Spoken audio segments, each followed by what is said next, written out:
সুপ্রিয় শিক্ষার্থী বন্ধুরা, আলোচনা করছি বিসর্গ সন্ধি নিয়ে। আর বিসর্গ সন্ধি আমি টেকনিকে শিখিয়ে দেব। আমি যেভাবে শিখিয়ে দেব সেভাবে যদি বিসর্গ সন্ধি চর্চা করা হয় আর কখনোই ভুল হবে না। তো বিসর্গ সন্ধি আমরা সহজেই কিভাবে শিখব এবং মনে রাখবো সেটার টেকনিক আমি শিখিয়ে দিচ্ছি। তাহলে দেখো, বিসর্গ সন্ধি হচ্ছে দুই প্রকার। বিসর্গ সন্ধি হচ্ছে দুই প্রকার, যথা, একটু লিখে নাও। এক, রজাত বিসর্গ সন্ধি।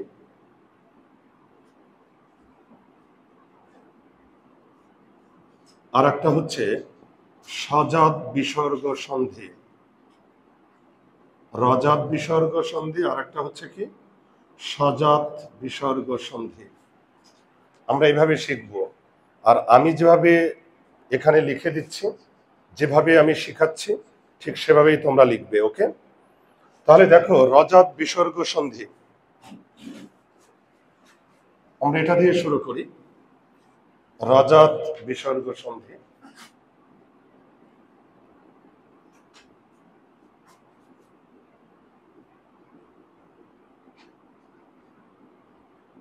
দেখো, রজাত বিসর্গ সন্ধি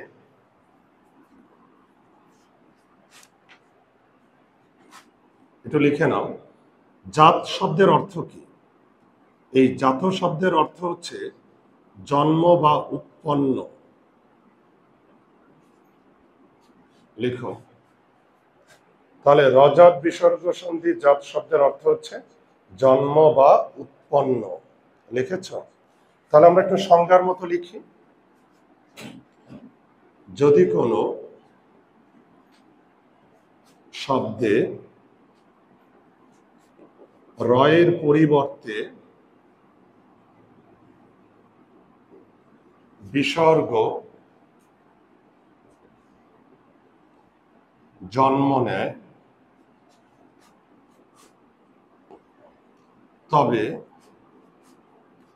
তবে তাকে রজাত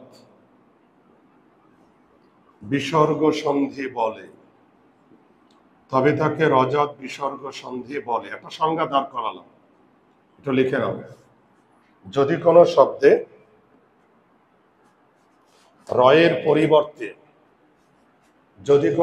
রয়ের পরিবর্তে বিসর্গ জন্ম নেয় তবে তাকে রজাত বিসর্গ সন্ধি বলে। ঠিক আছে?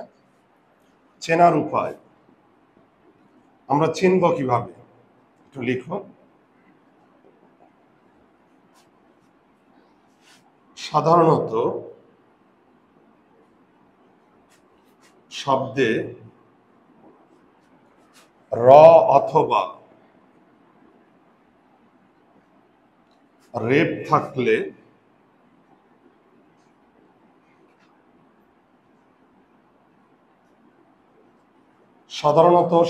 র অথবা রেপ থাকলে রজাত বিসর্গ সন্ধি হয়। একটু লিখো। সাধারণত শব্দে র অথবা রেপ থাকলে রজাত বিসর্গ সন্ধি হয়। লিখেছ? সাধারণত শব্দে র অথবা রেপ থাকলে রজাত বিসর্গ সন্ধি হয়। তাহলে আমরা একটু দেখি, একটা উদাহরণ দিই। নিরাপদ। দেখো তো, এই শব্দে র আছে না? র আছে। র থাকলে আমরা দুইটা কাজ করব। কয়টা? দুইটা কাজ করব র থাকলে। কি কি? দেখো, এই রয়ের পরিবর্তে বিসর্গ বসিয়ে দেব।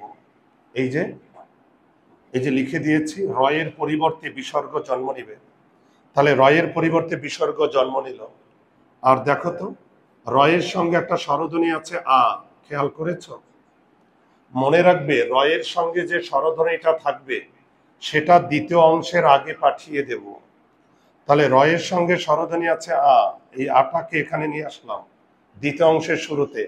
আর বাকিটা পদ, এই যে পদ, আপদ।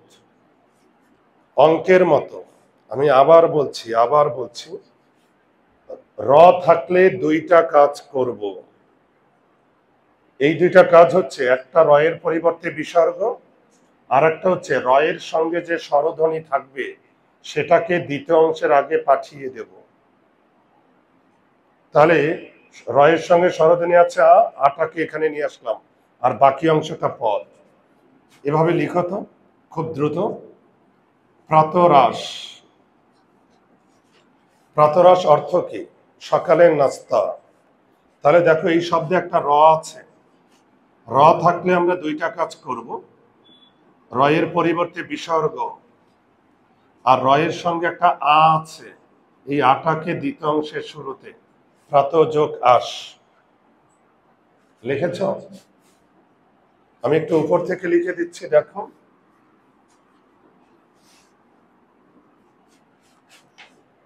অহরহ।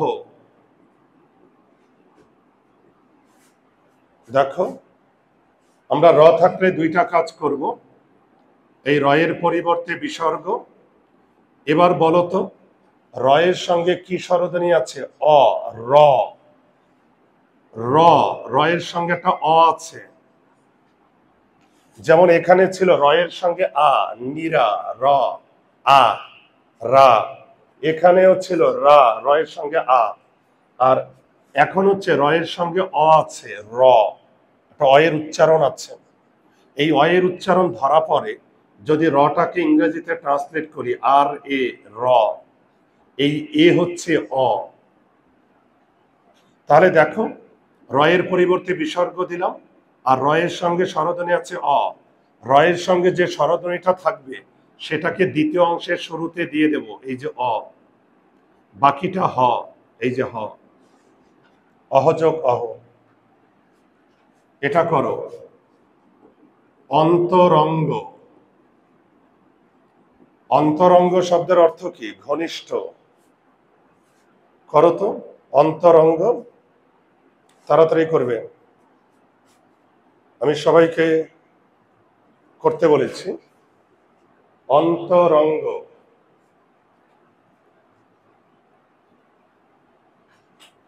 লিখেছ? দেখো র থাকলে আমি দুইটা কাজ করব। এই যে রয়ের পরিবর্তে বিসর্গ, এখানে রয়ের সঙ্গে কি কি স্বরধ্বনি উচ্চারণ হয়? অ। র। রয়ের সঙ্গে একটা অ উচ্চারণ হয়, র। এই রয়ের সঙ্গে যে স্বরধ্বনিটা উচ্চারণ হবে, এই স্বরধ্বনিটাকে দ্বিতীয় অংশের আগে নিয়ে আসলাম, অ। আর বাকি অংশ এই যে বাকি অংশ অন্তযোগ অঙ্গ। এবার একটু লিখো।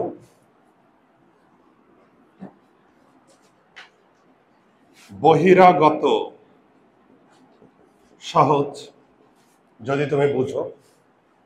দেখো এখানে র আছে, র থাকলে দুইটা কাজ। রয়ের পরিবর্তে বিসর্গ, আর রয়ের সঙ্গে কি আছে? আ। আটাকে পাশে। ওকে, করো তো নিরুপায়। আমরা অন্য স্বরধ্বনি দিয়ে দেখি। নিরুপায়। আর একটা উদাহরণ লিখো। পুনরুত্থান। করো। নিরুপায়, পুনরুত্থান। মুখস্থ দরকার নাই। দেখো তো এখানে র আছে। র থাকলে আমরা দুইটা কাজ করব। তোমরা দেখতে পাচ্ছ? র থাকলে আমরা দুইটা কাজ করব। এই দুইটা কাজ কি কি দেখো। রয়ের পরিবর্তে বিসর্গ, আর রয়ের সঙ্গে স্বরধ্বনি আছে রস্যু। এই যে দেখো রস্যু, এই রস্যুটাকে এখানে বসিয়ে দিলাম, নিযোগ উপায়। বোঝা গেছে? পুনরুত্থান। এই যে দেখো রয়ের পরিবর্তে বিসর্গ, রয়ের সঙ্গে আছে রস্যু, এই যে রস্যু। এই রস্যুটাকে দ্বিতীয় অংশের শুরুতে, আর বাকি অংশটাই যে। তাহলে রয়ের পরিবর্তে বিসর্গ দেব, রয়ের সঙ্গে যে স্বরধ্বনি থাকবে সেটাকে দ্বিতীয় অংশের শুরুতে দিয়ে দেবো। এতক্ষণ আমি যেটা নিয়ে আলোচনা করলাম র। এবার আমি রেপ বিশিষ্ট শব্দের উদাহরণ দিচ্ছি। রেপ বিশিষ্ট শব্দের উদাহরণ। দেখো অন্তর্গত। আর একটা শব্দ দিলাম এখানে অন্তরায়, এটা র। অন্তরায়। একটাতে র আছে, একটাতে রেপ আছে। মনে রাখবে, রেপ বিশিষ্ট শব্দে আমরা কি করব? দেখো, আমরা রেপটাকে রয়ে কনভার্ট করে নেব। এই যে দেখো, অন্তর্গত, আমরা জাস্ট রেপটাকে রয়ে কনভার্ট করছি, আর কিচ্ছু না। এখন আমরা বিসর্গ বসাবো। মনে রাখবে, মেইন শব্দে যদি রেপ থাকে, মূল শব্দে যদি রেপ থাকে, শুধু একটা কাজ করবে, সেটা হলো রয়ের পরিবর্তে বিসর্গ। কোনো স্বরধ্বনি কাউন্ট করতে পারবা না। মেইন শব্দে রেপ থাকলে শুধু একটা কাজ, সেটা হলো রয়ের পরিবর্তে বিসর্গ। আর মেইন শব্দে যদি র থাকে, তাহলে দুইটা কাজ। দেখি এই দুইটা কাজ কি? এই রয়ের পরিবর্তে বিসর্গ, আর রয়ের সঙ্গে স্বরধ্বনি আছে আ। এই যে রয়ের স্বরধ্বনি আমরা কাউন্ট করছি, রয়ের সঙ্গে আটাকে দ্বিতীয় অংশের শুরুতে আর অন্তঃস্থ। তাহলে এদিকে খেয়াল করো, মেইন শব্দে যদি রেপ থাকে, তাহলে রয়ের স্বরধ্বনি কাউন্ট করব না, শুধু রয়ের পরিবর্তে বিসর্গ দিব। আর মেইন শব্দে যদি র থাকে, দুইটা কাজ, একটা হচ্ছে রয়ের পরিবর্তে বিসর্গ, আর রয়ের স্বরধ্বনি আমরা পরের অংশে দ্বিতীয় অংশের শুরুতে পাঠিয়ে দেব। করো, পুনর্বার আর পুনরায়। দেখো তো, পুনর্বার আর পুনরায়। অনিমেক লিখতেছ? ওকে। পুনর্বার এবং পুনরায়। দেখো, এখানে রেফ আছে, তাহলে মেইন শব্দে যদি আমার রেপ থাকে, রেপটাকে রয়ে কনভার্ট করে নেব। এটা বোঝানোর একটা টেকনিক। ওকে, রেপটাকে রয়ে কনভার্ট করছে। আর মেইন শব্দে রেপ থাকলে শুধু রয়ের পরিবর্তে বিসর্গ বসাবো, কোনো রয়ের স্বরধ্বনি কাউন্ট করব না। আর এখানে দেখো, মেইন শব্দে র আছে, র থাকলে দুইটা কাজ করব। একটা হচ্ছে রয়ের পরিবর্তে বিসর্গ, আর রয়ের স্বরধ্বনি কাউন্ট করব। রয়ের সঙ্গে আছে আ, আটাকে দ্বিতীয় অংশের শুরুতেই যায়।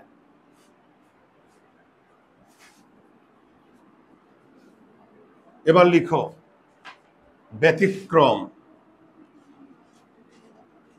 কিছু উদাহরণ আছে, কোথায় ব্যতিক্রম সেটা আমরা দেখাবো। লিখো নিরস, নিরোগ,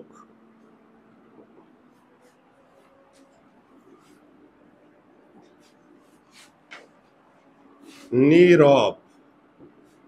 দেখো তো কোথায় ব্যতিক্রম, আমরা একটু দেখি। নিযোগ রস, নিযোগ রোগ, নিযোগ রব। লিখেছ? এদিকে দেখো, তুমি লিখেছ, আমি খাতা দেখবো কিন্তু।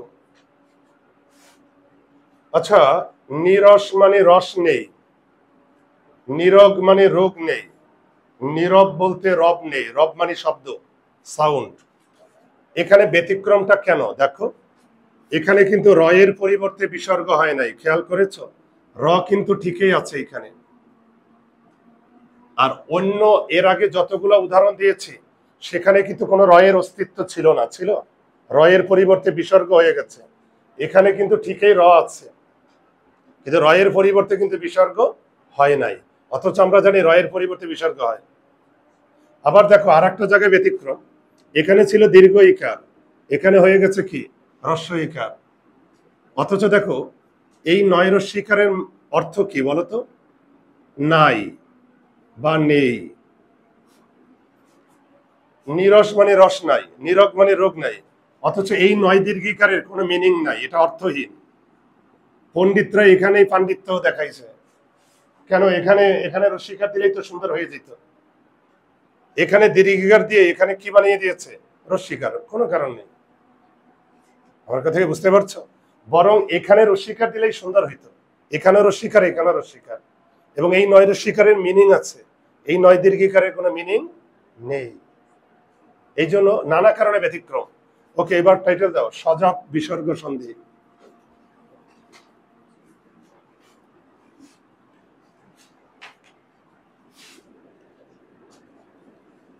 সজাত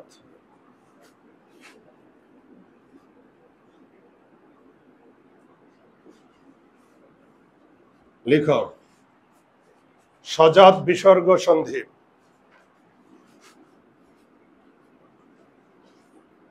স বলতে আরো আরো দুইটা স আছে, তালব্য স আর মূর্ধন্য স।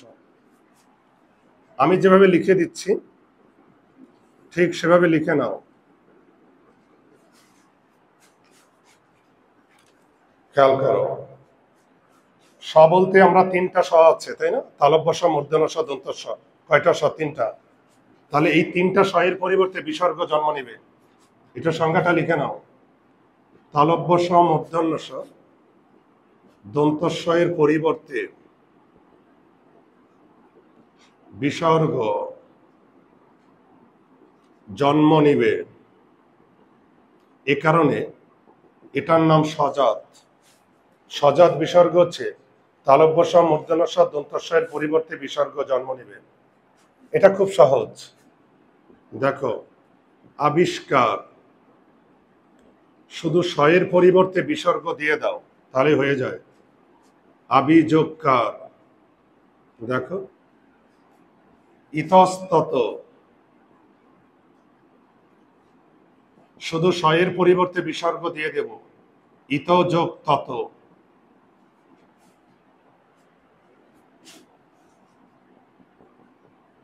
নিশ্চেতন, দেখো, শুধু স এর পরিবর্তে তালব্য সর পরিবর্তে বিসর্গ দেব, নিযোগ চেতন। এটা খুব সহজ, শুধু তিনটা স এর পরিবর্তে বিসর্গ বসিয়ে দেবে। এই যে দেখো, মূর্ধন্য স, দন্ত স, তালব্য স। এখন পরীক্ষায় যদি দেয় দুশ্চরিত্র, কোনো সমস্যা নেই, শুধু স এর পরিবর্তে বিসর্গ দিয়ে দাও, দুযোগ চরিত্র। এই যে স এর পরিবর্তে বিসর্গ হয়, এ কারণে এটার নাম সজাত। র এর পরিবর্তে বিসর্গ হয় রজাত। বিশেষ দ্রষ্টব্য দিয়ে লিখো।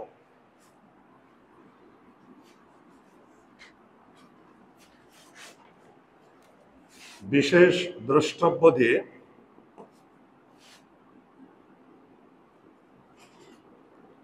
ওজাত বিসর্গ সন্ধি।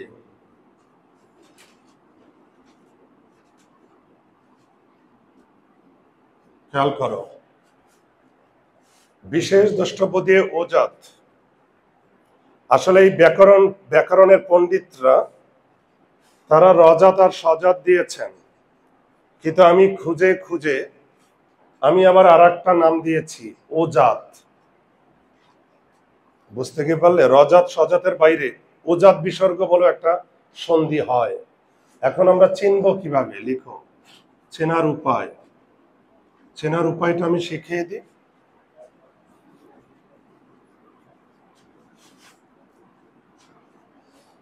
লিখো, শব্দের প্রথম বর্ণ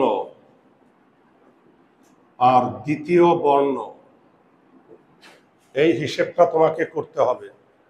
প্রথম বর্ণ আর দ্বিতীয় বর্ণ, প্রথম বর্ণে অ উচ্চারণ থাকবে আর দ্বিতীয় বর্ণে ওকার থাকবে, ওকার। আর এই ওকারের পরিবর্তে বিসর্গ জন্ম নিবে। এ কারণে এটার নাম দিয়েছি ওজাত।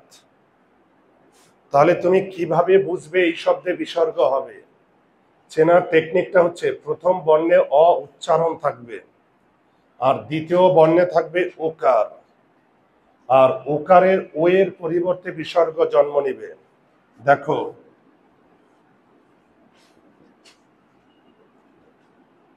তপবন, এদিকে তপবন, অর্থটা আমি পরে বলে দিচ্ছি, আগে আমার কন্ডিশন দেখো। ত, টি এ, ত। পো, পি ও, পো।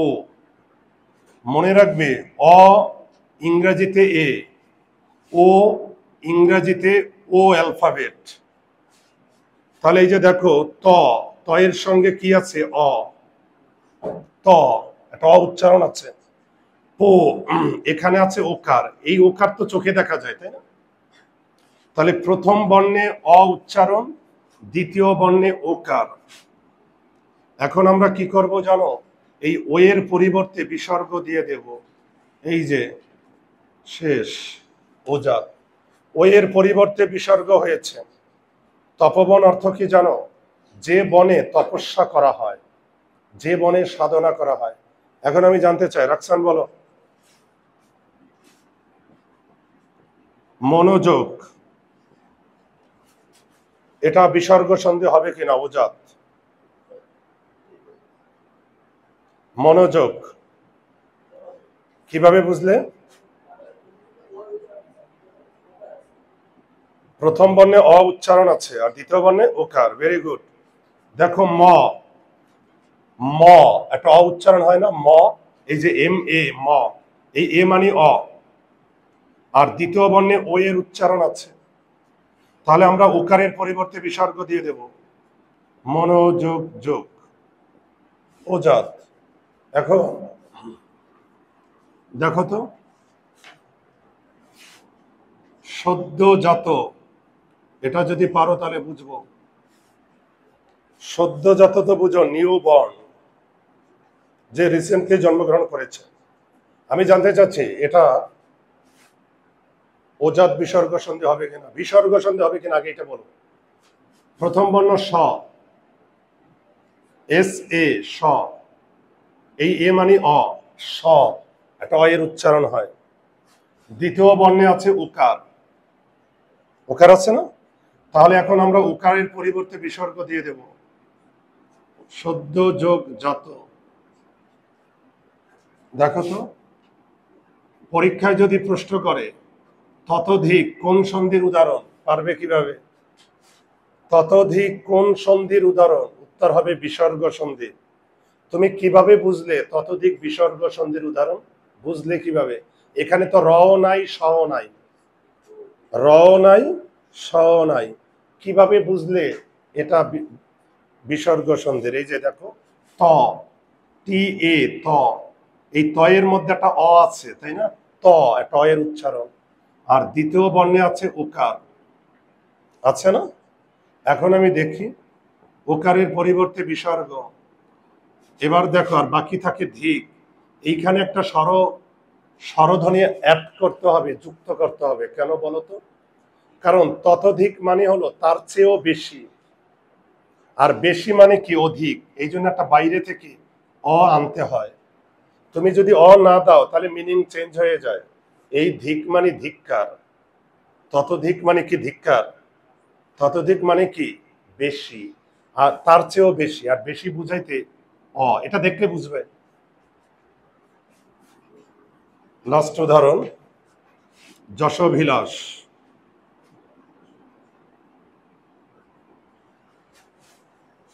দেখো প্রথম বর্ণ জ, জ, এটার মধ্যে একটা অ উচ্চারণ আছে, আছে না? দ্বিতীয় বর্ণে আছে ওকার। তাহলে এই ওকারের পরিবর্তে বিসর্গ। ভিলাস, আসলে ভিলাস বলে কোনো শব্দ নাই, শব্দ হচ্ছে অভিলাষ। শব্দটা কি? অভিলাষ। তাহলে বাইরে থেকে আমাকে একটা অ আনতে হবে। এই যশ মানে খ্যাতি, আর অভিলাষ মানে ইচ্ছা। তাহলে এতক্ষণ আমরা আলোচনা করলাম বিসর্গ সন্ধি নিয়ে, রজাত, সজাত, আর শেষে আলোচনা করলাম ওজাত। কারো কোনো প্রশ্ন আছে? সবাই বুঝতে পেরেছ? ওকে, তাহলে সুপ্রিয় শিক্ষার্থী বন্ধুরা, এতক্ষণ আলোচনা করলাম বিসর্গ সন্ধি। ভালো থাকো, সকলের ভালোবাসায়, আগামীর আলো আশায়।